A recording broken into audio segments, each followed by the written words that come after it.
Assalamualaikum warahmatullahi wabarakatuh. Selamat siang Bapak Ibu semuanya. Pertama-tama marilah kita panjatkan puji syukur kehadirat Tuhan Yang Maha Esa atas berkat dan karunia-Nya. Kita dapat berkumpul di ruangan ini dengan keadaan sehat dan berbahagia.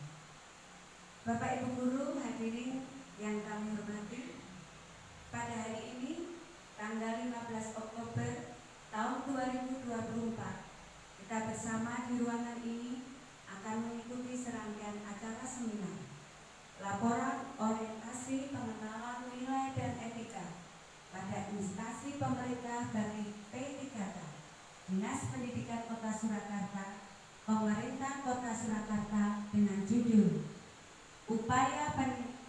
Upaya peningkatan kemampuan membaca peserta didik dengan menggunakan metode fonik di SD Negeri Semanggi Kidul tahun ajaran 2024-2025 dengan narasumber Ibu Dian Rusita SPD. Perkenalkan, saya Endang Astuti Sartosili akan membacakan susunan acara pada siang hari ini. Acara yang pertama adalah pembukaan, menyanyikan lagu Indonesia Raya. Acara yang kedua sambutan. Acara yang ketiga acara ini. Dan acara yang terakhir atau yang keempat adalah penutup. Marilah kita mulai acara pada siang hari ini. Kita akan buka dengan bacaan basmalah bersama-sama. Semoga acara siang hari ini berjalan dengan lancar dan baik. Bapak Ibu guru hadirin yang kami muliakan, menyanyikan lagu Indonesia Raya yang akan dipimpin oleh Ibu Endang Sri Wahyuningsih SPD. Waktu dan tempat dipersilakan. Hadirin dimohon untuk berdiri.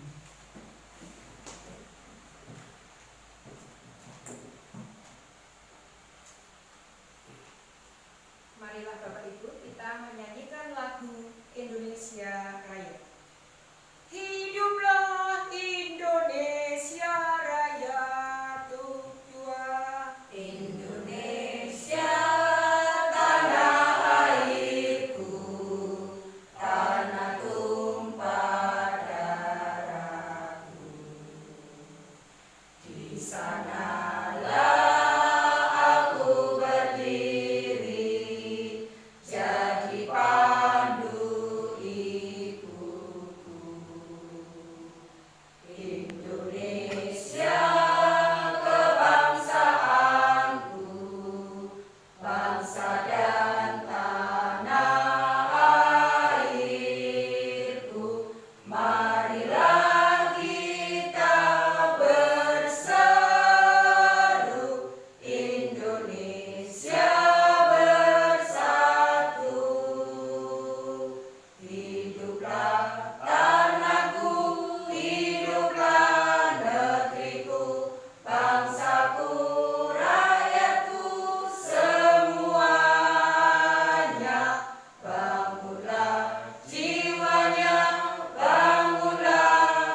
Terima kasih, hadirin dipersilakan duduk kembali. Acara selanjutnya adalah sambutan. Sambutan yang pertama oleh Ibu Kepala SD Negeri Semanggi Kidul kepada Ibu Suwarni SPD SD, disilakan.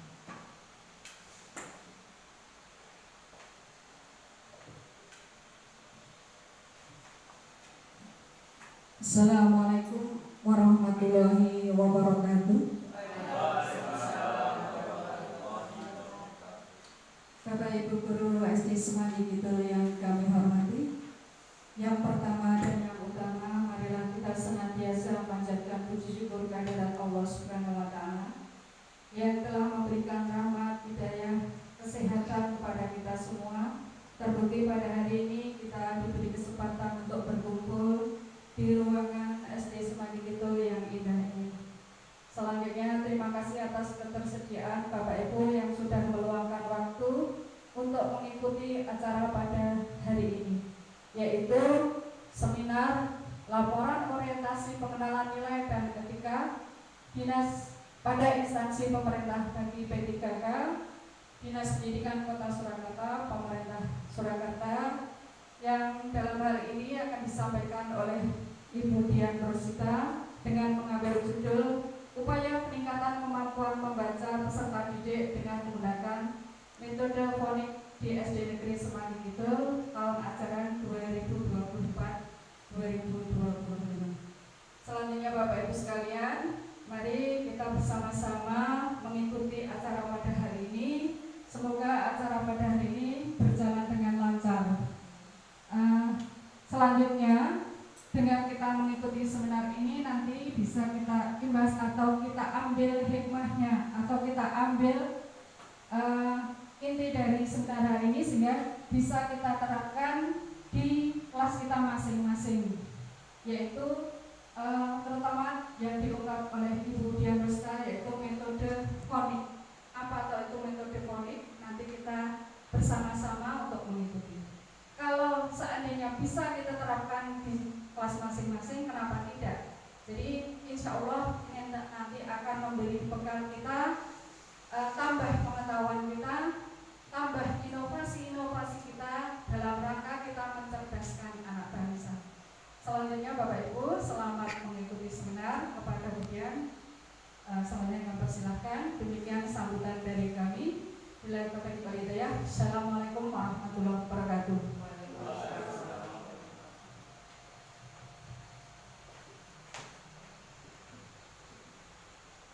Terima kasih kepada Ibu Suwarni SPD SD yang telah memberikan sambutannya. Bapak Ibu hadirin yang kami hormati, selanjutnya memasuki acara inti, yaitu pemaparan materi sekaligus diskusi dan tanya jawab oleh Ibu Dian Rosita SPD selaku pemateri. Kepada Ibu Dian Rosita SPD, disilakan.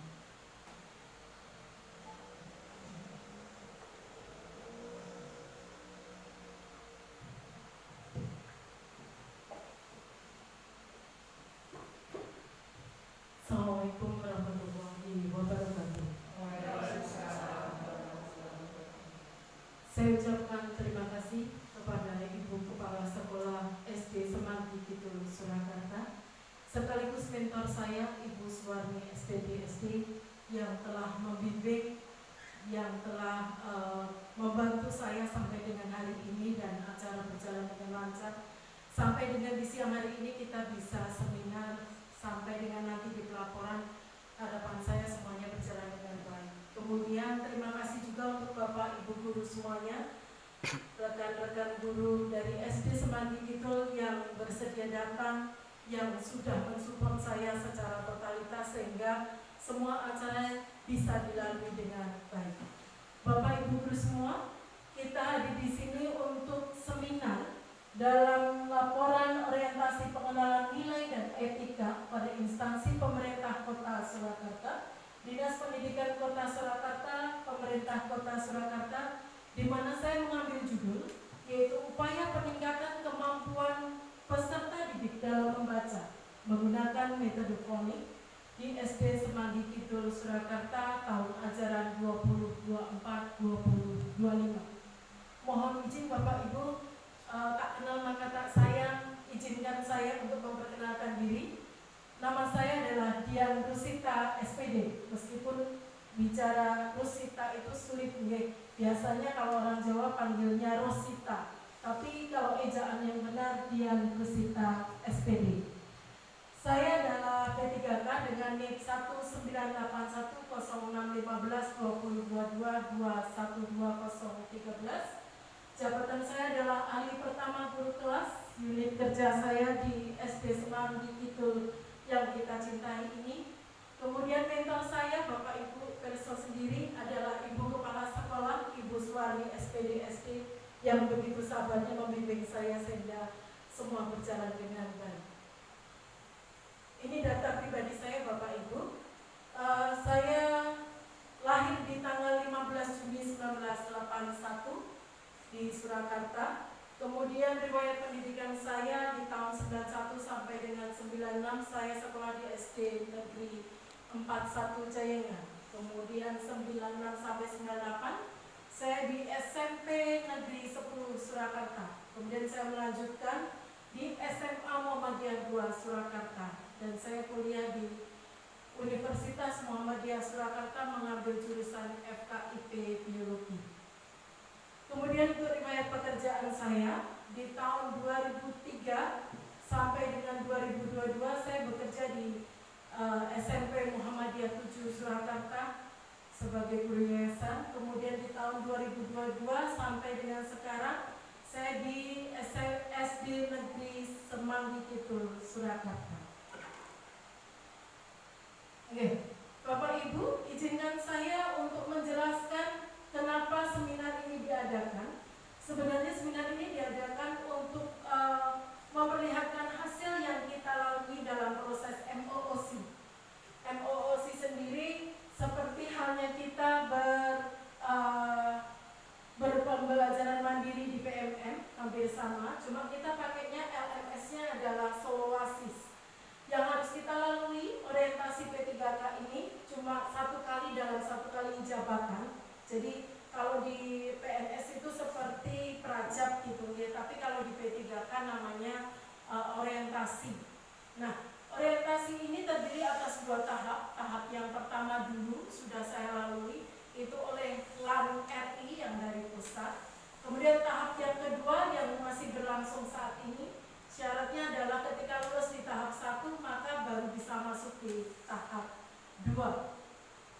Kemudian orientasi ini menggunakan sistem blended learning, yaitu pembelajaran mandiri dengan evaluasi akademik melalui LMS Soloasis Kota Surakarta. Kemudian orientasi kerjanya juga di instansi masing-masing. Orientasi kemarin di SD Semanggi Kidul di bawah bimbingan Ibu Kepala Sekolah langsung, Ibu Suwarni SPD SD. MOOC, kalau Bapak Ibu guru kemarin tanya, jadi MOOC itu apa? MOOC itu Massive Open Online Course buat P3K. Itu seperti pembelajaran mandiri kita seperti di PMM, sama persis Bapak Ibu. Maksud dan tujuannya adalah orientasi pengenalan nilai dan etika pada instansi pemerintah bagi pegawai pemerintah dengan perjanjian kerja atau P3K tahun 2024.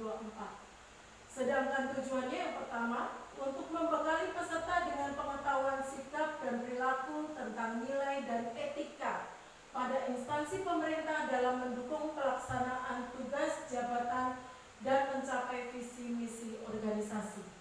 Kemudian tujuan yang kedua adalah untuk setelah mengikuti orientasi, harapannya peserta mampu memahami, mengenal nilai etika dan instansi pemerintah, dan harapannya bisa melaksanakan secara nyata gitu Bapak Ibu. Semoga kita semua bisa melaksanakannya. Angkatan saya, kebetulan saya di angkatan kedua, berbarengan dengan 360 orang, di mana kegiatan MOOC-nya ini ada 8 kegiatan yang harus saya lalui. Yang pertama yaitu pembukaan orientasi P3K, kemudian materi lewat LMS Soloasis, kemudian yang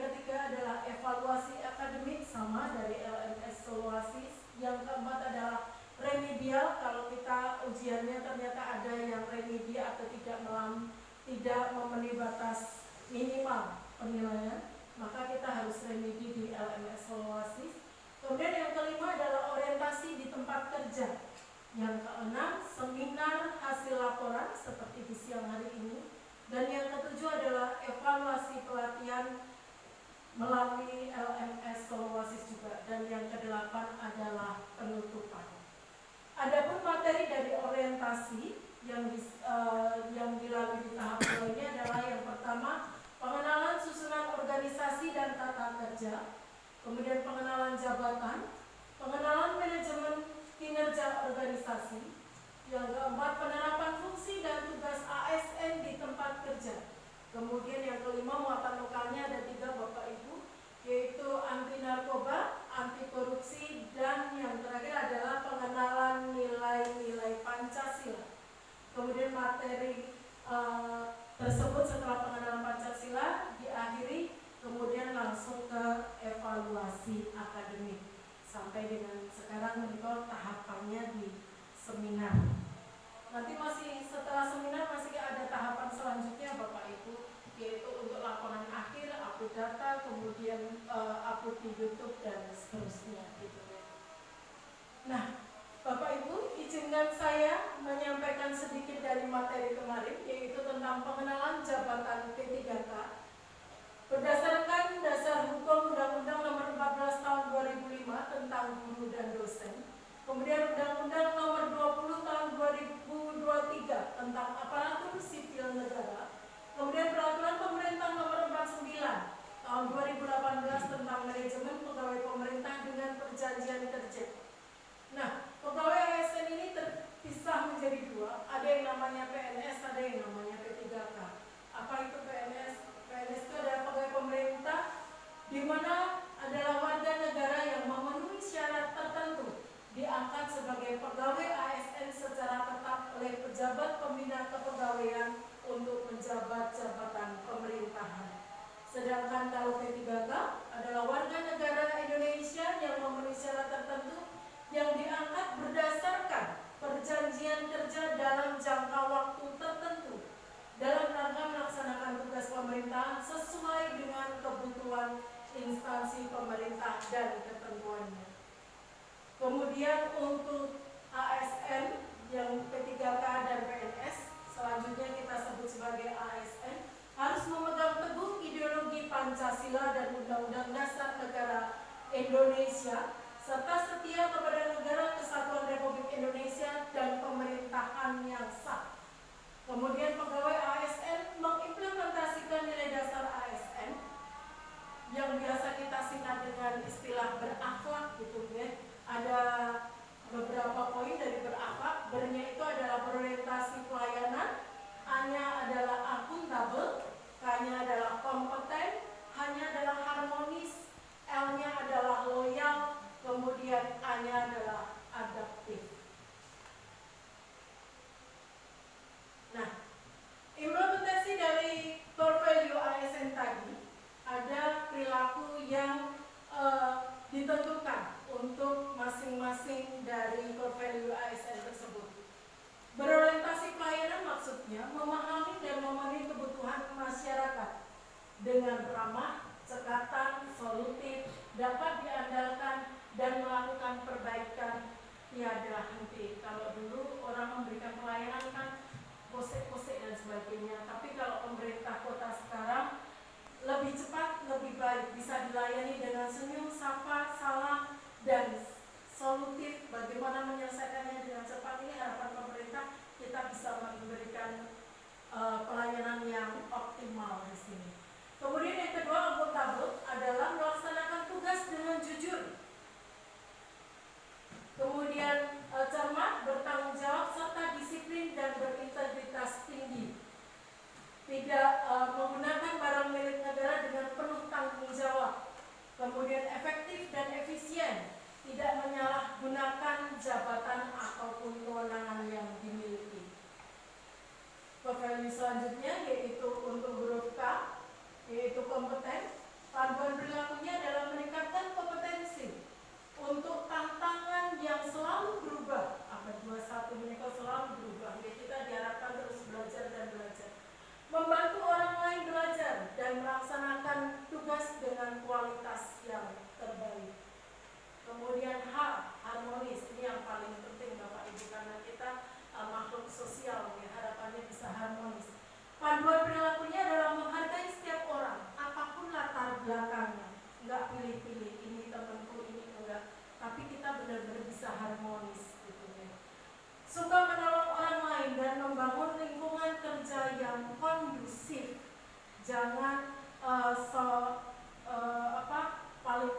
harmonis, kekeluargaan, enak gitu ya Bapak Ibu.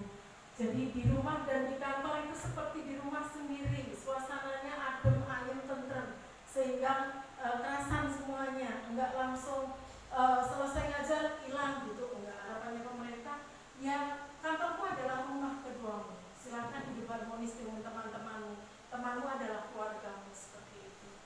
Kemudian ada panduan loyal. Loyal itu seperti apa perilakunya? Yaitu memegang teguh ideologi Pancasila, Undang-Undang Dasar Negara Republik Indonesia tahun 1945, kemudian setia kepada NKRI, pemerintah yang sah, serta menjaga nama baik ASN, pimpinan, instansi, negara, serta menjaga rahasia jabatan dan negara. Kemudian untuk core value selanjutnya yaitu adaptif. Panduan perilakunya adalah cepat menyesuaikan diri. Adaptasi dalam bahasa biologinya adaptif. Cepat menyesuaikan diri terhadap perubahan yang ada. Terus berinovasi, mengembangkan kreativitas dan bertindak proaktif. Kemudian yang terakhir, D-nya kolaboratif. Kolaborasi, ya. Panduan perilakunya yaitu memberikan kesempatan kepada semua pihak untuk berkontribusi, terbuka dan bekerja sama, serta menghasilkan nilai tambah dan menggerakkan pemanfaatan berbagai sumber daya yang ada. Nah, bagaimana fungsi kita sebagai ASN, Bapak Ibu? Saya ingatkan saja, kalau kita sudah tahu semua fungsi kita seperti apa.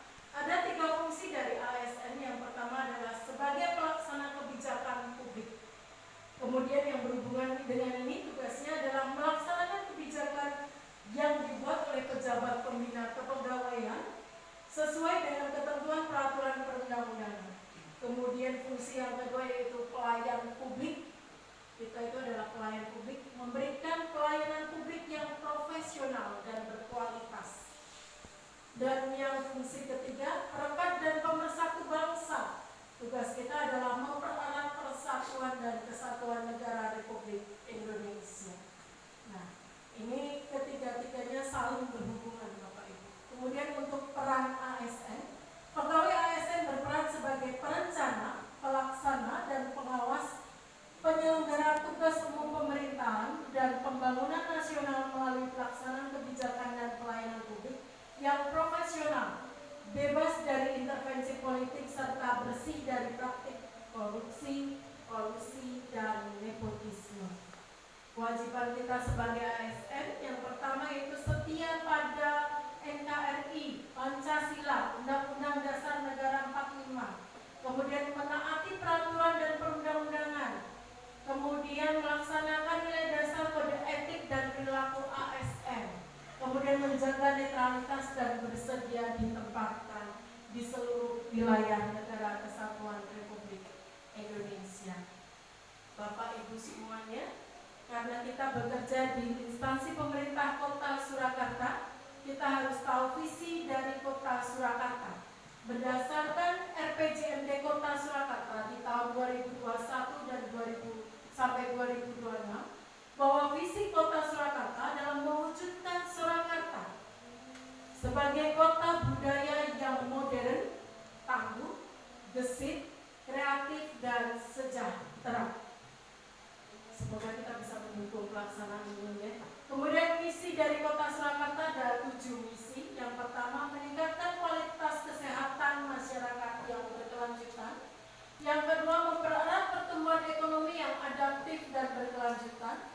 Kemudian yang ketiga, mewujudkan tata ruang dan infrastruktur kota yang mendukung kemajuan kebudayaan dan pariwisata berkelanjutan. Kemudian yang keempat, meningkatkan kualitas dan daya saing pemuda dan masyarakat umum di bidang pendidikan, ekonomi, seni, budaya, dan olahraga. Ini poin keempat ini sangat berhubungan dengan kita nih Bapak Ibu, karena kita di dunia pendidikan.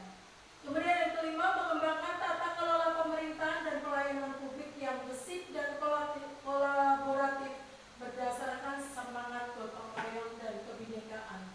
Yang keenam, mewujudkan kemakmuran dan kesejahteraan bersama warga kota yang berkeadilan dan inklusif. Dan yang ketujuh, mewujudkan daerah yang kondusif dan kerukunan antar umat beragama dalam tata kehidupan bermasyarakat dan saling menghormati. Untuk Kota Surakarta, yang poin di misi keempat tadi yang saya sampaikan tadi, meningkatkan kualitas dan daya saing pemuda dan masyarakat umum di bidang pendidikan, ekonomi, seni budaya, dan olahraga. Dinas Pendidikan memiliki tugas melaksanakan urusan pemerintah bidang pendidikan yang menjadi kewenangan pemerintah daerah berdasarkan asas otonom dan tugas pembantuan. Nah, ini salah satunya tugas kita untuk mengguyung misi keempat dari Kota Surakarta ini agar bisa terlaksana dengan baik dan benar. Nah, sampailah kita pada tempat institusi tempat kerja kita di SD Negeri Semanggi Kidul, Surakarta. Visinya adalah unggul dalam prestasi, berwawasan lingkungan, dan berkarakter profil pelajar Pancasila. Ini yang setiap hari kita sampaikan ke anak-anak bagaimana kita mengejar misi ini biar terwujud. Maka butuh dukungan Bapak Ibu guru semua, anak-anak, komite, dan semua warga sekolah, masyarakat sekitar untuk mewujudkan misi ini. Semoga bisa terwujud dengan baik. Kita lanjutkan. Nah, sampai pada apa yang saya lakukan untuk orientasi kemarin, Bapak Ibu. Kita tahu waktu kita literasi membaca, ada beberapa anak dari literasi membaca itu kesulitan untuk membaca. Nah, ini yang awal cerita kenapa saya mengangkat isu ini. Identifikasi isu, di SD Semanggi Kidul ditemukan beberapa anak dari beberapa kelas mengalami kesulitan membaca. Kemudian salah satu faktor yang menyebabkan kesulitan membaca adalah kurangnya pemahaman tentang hubungan bunyi dan lambang bunyi dari huruf tersebut. Kemudian diperlukan satu metode pembelajaran yang efektif dan menyenangkan, yang mana anak akan diajak secara aktif terlibat dalam proses pembelajaran dan membangun pemahaman yang kuat tentang sistem tulisan, sehingga kemampuan membaca anak bisa mengalami peningkatan dan pada akhirnya bisa membaca dengan lancar. Isu yang diangkat adalah kemampuan anak dalam membaca mereka masih jauh dari yang kita harapkan. Kemudian menemukan metode pembelajaran yang menyenangkan dan bisa meningkatkan kemampuan membaca anak. Gagasan yang diangkat yaitu upaya peningkatan kemampuan membaca peserta didik dengan menggunakan metode fonik di SD Negeri Semanggi Kidul, Surakarta tahun ajaran 2024-2025. Ini fotonya anak saya, ini kelas 3, di mana temannya kesulitan membaca, sehingga temannya yang satunya ketika literasi terpaksa berhenti membaca, dia jadi membantu temannya ikut mengejar apa yang dia baca. Dampak apa jika isu tidak terselesaikan? Yang pertama, prestasi belajar anak pasti akan turun jika kemampuan membacanya kurang. Siswa yang kemampuan membacanya kurang akan menunjukkan kesulitan dalam mengerjakan dan memahami tugas dari sekolah. Ibu gurunya minta apa, anaknya mengerjakannya apa. Kenapa? Karena membacanya saja susah. Di mana dia mau mengartikan tugas dari bapak ibu gurunya. Tujuannya, apabila isu ini bisa terselesaikan, maka siswa bisa menjadi cerdas. Yang kedua, siswa menjadi lebih rajin. Kemudian melatih siswa menjadi terampil membaca, menanamkan sikap jujur dan disiplin, serta mempertajam kemampuan membaca secara intensif. Bagaimana dengan rencana kerja dari yang kita lakukan kemarin? Yang pertama adalah mencari kesulitan belajar peserta didik. Sulitnya di mana sih, permasalahannya apa sih? Kita mencoba dengan beberapa teman mendekati satu-satu anak kita masing-masing dalam tiap kelas. Kemudian mengidentifikasi kemampuan membaca siswa. Ini yang paling jelas sekali saat kita literasi kemarin, kita benar-benar menemukan anak yang kesulitan membaca. Kemudian membuat kelompok belajar berdasarkan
kita lakukan diskusi secara bertahap, kemudian langsung di dalam kelas kita kelompokkan masuk ke beberapa kelas, kemudian anak coba dikelompokkan menikah dengan membuat jadwalnya sekalian, kemudian mengumpulkan teman-teman untuk tim pengajarnya sehingga bisa cepat terselesaikan. Nah, ini pelaksanaan pembelajarannya di bawah bimbingan langsung dari Ibu Kepala Sekolah dan sekaligus mentor saya, seperti apa metode fonik dan diajarkan ke anak di mana mereka mengenal bunyi huruf, kemudian langsung menyambungkannya dengan benda konkret yang ada di sekitarnya. Misal di situ ada gambar ayam, berarti mereka mengenal huruf A gitu ya. Oh, ayam, seperti itu. Kemudian yang keempat, ini yang keempat ya, diskusi lanjutnya tentang pembuatan video pembelajarannya. Kemarin kita menggunakan 3 aplikasi langsung Bapak Ibu. Yang pertama itu adalah ChatGPT atau Gemini AI gitu, yang biasa kita pakai, Bapak Ibu guru juga sering pakai di setiap harinya. Kita gunakan untuk membuat skripnya, kemudian membuat videonya dengan Doratun, kemudian untuk suaranya kemarin kita pakainya TTS, text to speech gitu ya. Jadi suaranya biar lebih merdu dibanding Bapak Ibu gurunya. Tapi ternyata ada beberapa teman itu yang bilang pakai suaranya Bapak Ibu gurunya saja, meskipun tidak merdu tapi menyentuh hati. Karena suara dari Bapak Ibu guru itu anak-anak di alam bawah sadarnya itu adalah itu guruku. Jadi mendengarkan secara lebih hikmat gitu ya. Itu harapannya seperti itu. Kemudian di tahap kelima ini kita evaluasi tentang hasil video yang telah kita lakukan, pembelajaran yang telah kita lakukan, sampai di mana keefektifannya. Ini kita evaluasi. Nah, dari hasil evaluasi ini disimpulkan bahwa kita tetap melakukan penanganan terhadap isu ini berkala sampai dengan anak mampu membaca, harapannya lancar, dan harapannya komite juga bisa gayung bersambut dengan kita sehingga kita tidak membawa anak itu ibaratnya cuma satu tangan, tapi dengan 2 tangan, yang tangan keduanya adalah komite, sehingga untuk mencapai tujuannya lebih cepat, Bapak Ibu. Nah, kesimpulan yang bisa kita lakukan kemarin, yaitu berdasarkan hasil penelitian ini disimpulkan bahwa metode fonik itu terbukti efektif dalam meningkatkan kemampuan membaca permulaan siswa, terutama aspek pengenalan huruf, penggabungan bunyi menjadi kata. Hal ini menunjukkan bahwa metode fonik dapat menjadi salah satu alternatif metode pembelajaran membaca yang bisa diterapkan ke sekolah. Kegiatan ini selaras dengan visi pemerintah Kota Surakarta, yaitu mewujudkan Kota Surakarta sebagai kota budaya yang modern, tangguh, gesit, kreatif, dan sejahtera. Serta selaras juga dengan visi dari SD Semanggi Kidul Surakarta, yaitu unggul dalam prestasi, berwawasan lingkungan, dan berkarakter profil pelajar Pancasila. Manfaat yang kita bisa ambil Bapak Ibu bagi ASN, meningkatkan pemahaman dan mampu mengimplementasikan nilai dasar berakhlak, berorientasi pelayanan, akuntabel, kompeten, harmonis, loyal, adaptif, dan kolaboratif. ASN juga harus mempunyai orientasi untuk memberikan pelayanan yang terbaik bagi masyarakat. Kalau kita sebagai guru, yang kita layani itu adalah anak didik kita. Bagaimana kita menghantarkan anak didik kita mencapai tujuannya gitu ya. Kemudian bagi satuan kerja, yang pertama dengan adanya optimalisasi pembelajaran yang berdiferensiasi, tadi kan mengelompokkan anak berdasarkan kemampuannya gitu ya, diharapkan dapat meningkatkan minat belajar siswa sehingga prestasi siswa lebih meningkat. Kemudian yang kedua, terwujudnya visi dan misi sekolah. Kemudian yang ketiga, terlaksananya kegiatan pembelajaran yang menyenangkan dan berpihak kepada murid sebagai wujud implementasi dari Merdeka Belajar. Kemudian bagi masyarakat ada 3 manfaat. Yang pertama yaitu terbentuknya lingkungan kerja yang berkualitas dalam memberikan pelayanan kepada masyarakat dalam kegiatan proses belajar mengajar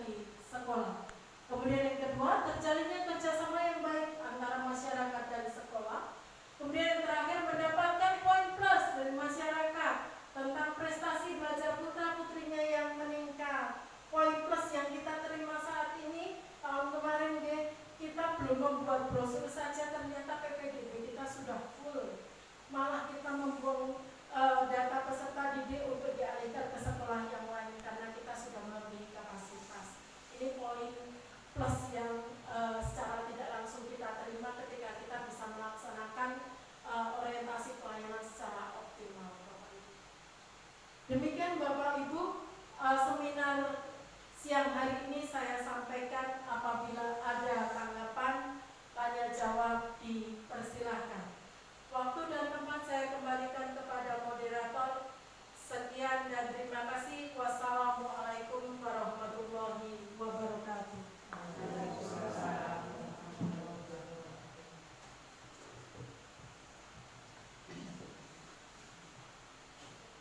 Terima kasih kepada Ibu Dian Musika SPD yang telah menyampaikan materi pada siang hari ini dengan baik.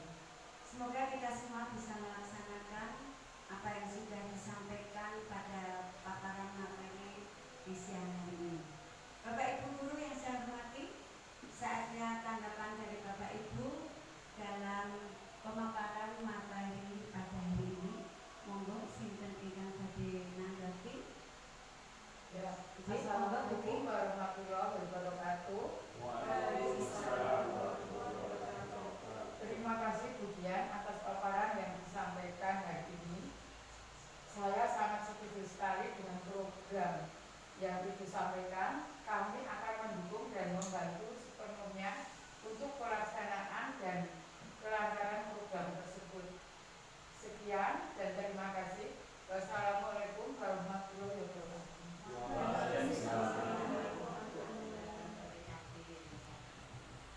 Mungkin kita beri semangat untuk Bu Dian dan Bu Suki. Ya, terima kasih.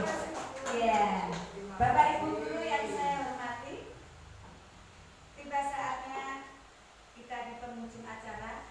Semoga ilmu yang kita dapatkan pada hari ini dapat membawa berkah dan menjadi jalan kebaikan untuk kita semuanya. Saya dan segenap panitia yang bertugas mengucapkan banyak terima kasih kepada Bapak Ibu guru yang sudah hadir dengan antusias mengikuti acara ini dari awal hingga akhirnya dengan lancar dan baik. Selanjutnya kami mohon maaf apabila dalam tutur kata dan perbuatan kami tidak berkenan kepada hadirin semuanya. Sekali lagi kami ucapkan terima kasih.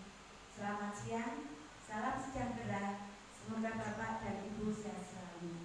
Wassalamualaikum warahmatullahi wabarakatuh.